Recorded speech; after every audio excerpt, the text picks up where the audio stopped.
तर शिवसेनेच्या नेत्या खासदार प्रियंका चतुर्वेदी या देखील ग्रँड हयात हॉटेलमध्ये पोहोचलेल्या आहेत, जिथे की सर्व इंडियाच्या नेत्यांचा मुक्काम ज्या हॉटेलमध्ये आहे तिथे एबीपी माझाची टीम आहे. प्रियंका चतुर्वेदींशी खास संवाद साधलाय, त्यांनी काय म्हटलंय पाहूया. त्यासोबत राज्यसभेचा खासदार प्रियंका चतुर्वेदी आहेत. प्रियंकाजी, आजचा दिवस अत्यंत महत्वाचा आहे. भविष्याच्या आव्हानाला सामोरं जाण्यासाठी आज रणनीती आखली जाईल.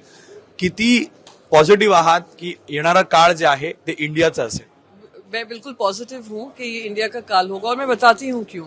जिस तरीके से महाराष्ट्र में और मुंबई में ये कार्यक्रम हो रहा है, ये पहला राज्य है तीसरी मीटिंग में जहाँ पे हम लोग विपक्ष में हैं, पर आप प्रतिसाद देख रहे हैं, जनता का कितना प्रतिसाद हमारे साथ है.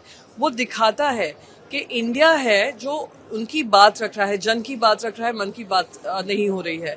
इंडिया है जो महंगाई की बात कर रहा है, इंडिया है जो चाइना के अग्रसरता की बात कर रहा है, इंडिया है जो बेरोजगारी की बात कर रहा है, महिला सम्मान की बात कर रहा है, किसानों के हो रहे अधिकारों का हनन की बात कर रहा है.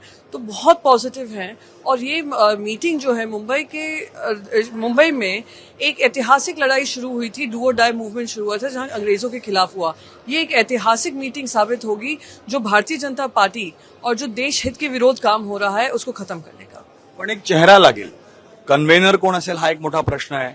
पंतप्रधान पदाचा उमेदवार कोण असेल हा एक मोठा प्रश्न आहे. कारण एका व्यक्तीच्या नेतृत्वाखाली आपल्याला पुढे जायचं असेल, आज किंवा आज 2 दिवसाच्या बैठकीमध्ये निर्णय होईल. आणि काय, कारण आम्ही जो पोल केला त्या पोलमध्ये समन्वयक म्हणून उद्धव ठाकरे यांच्या नेतृत्वाला मोठ्या संख्येत महाराष्ट्र जनतेने कौल दिलेला आहे. तर काय वाटतं? देखिए, उद्धव जी पॉपुलर महाराष्ट्र में है, ये तो आपका पोल ही साबित करा है. वो देश में भी है, इसलिए हर कार्यकर्ता के मन में होगा कि वो एक जिम्मेदारी बड़ी ले. और साथ ही साथ हम ये भी जानते हैं कि उद्धव साहब का मानना है कि हमें जो भी जिम्मेदारी मिलेगी, बड़ी छोटी ऊपर नीचे, हम सारी जिम्मेदारी निभाएंगे, क्योंकि ये देश की जिम्मेदारी की बात है, देश को आगे बढ़ाने की बात है, देश हित की बात है. तो हम उसमें जो भी हमें रोल मिलेगा हम उसका काम करेंगे. आप देखिए, मुंबई में हम इस कार्यक्रम को इतना भव्य कार्यक्रम रखा है क्योंकि हमें ये जिम्मेदारी दी गई और हम अपनी जिम्मेदारी समझते हैं.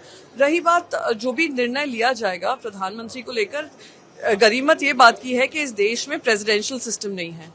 प्राइम मिनिस्टर का जो होता है वो निर्णय होता है जब एमपीज चुनकर आते हैं और एमपीज अपना निर्णय लेते हैं. तो हमारे पास तो बहुत उम्मीदवार हैं, उनके पास कोई उम्मीदवार नहीं है, मजबूरी है. कॉमन मिनिमम प्रोग्रामवर आपण पुढे जाणार आहात, त्याच्याची ही रणनीती किंवा त्याच्याबद्दल आज या 2 दिवसांमध्ये काय ठरणार आहे? ते पण चर्चा होणार आहे, कमिटीची चर्चा होणार आहे. आणि आम्हाला अति विश्वास आहे की जो भी कल होगा, निर्णय होगा, वो देश हित को लेकर होगा, देश को ऊपर रखकर होगा. शेवटचा प्रश्न माझा, मतभेद आहेत का? कारण विरोधकांचं असं म्हणणं आहे की 28 पैकी 14 असे जे नंतर निघून जातील, यांच्यात समन्वय होणार नाही आणि आएगा तो मोदीही, अशा प्रकारे त्यांचं आतापासूनच बोलणं सुरू झालं. त्यांचे 37 मध्ये कोणीतरी आमच्या सोबत येणार आहे हे मला नक्की विश्वास आहे. ये मैं आपको बता सकती हूँ. दूसरी बात में आपको एक और नक्की विश्वास है कि ये लोग इतने छटपटाए हुए हैं, घबराए हुए हैं कि रोज पत्रकार परिषद कर रहे हैं और पत्रकार भी अब उनका एजेंडा नहीं फॉलो कर रहे हैं. एक प्रश्न हा विषय आणला म्हणून आजच गजानन कीर्तिकरने एक प्रेस कॉन्फरन्स केली. त्यांचं असं म्हणणं होतं की एकेकाळी फारुख अब्दुल्ला, ओमर अब्दुल्ला या सगळ्यांनी ज्यांच्यावर बाळासाहेबांनी टीका केली, ज्यांच्यावर बाळासाहेबांनी आपलं जे आहे भूमिका मांडली, त्यांच्यासोबतच उद्धव ठाकरे आज आहेत म्हणून. मैं उनका जवाब नहीं देना चाहूंगी. जिनको बाला साहेब ठाकरे जी ने अपने साथ में बनाकर रखा, पूरी दोस्ती निभाई, शिवसेना की बड़ी बड़ी जिम्मेदारियां दी, शिवसेना के कार्यकर्ता से लेकर उनको नेता बनाया, कॉर्पोरेटर से लेकर एमपी बनाया. आपने उन्हीं के पुत्र के साथ जब विश्वासघात किया होना, तो आपको कोई अधिकार नहीं है कि इस तरीके की टीका टिप्पणी उद्धव साहब के बारे में करें. धन्यवाद.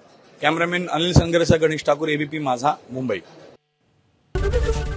एबीपी माझा, उघडा डोळे बघा नीट.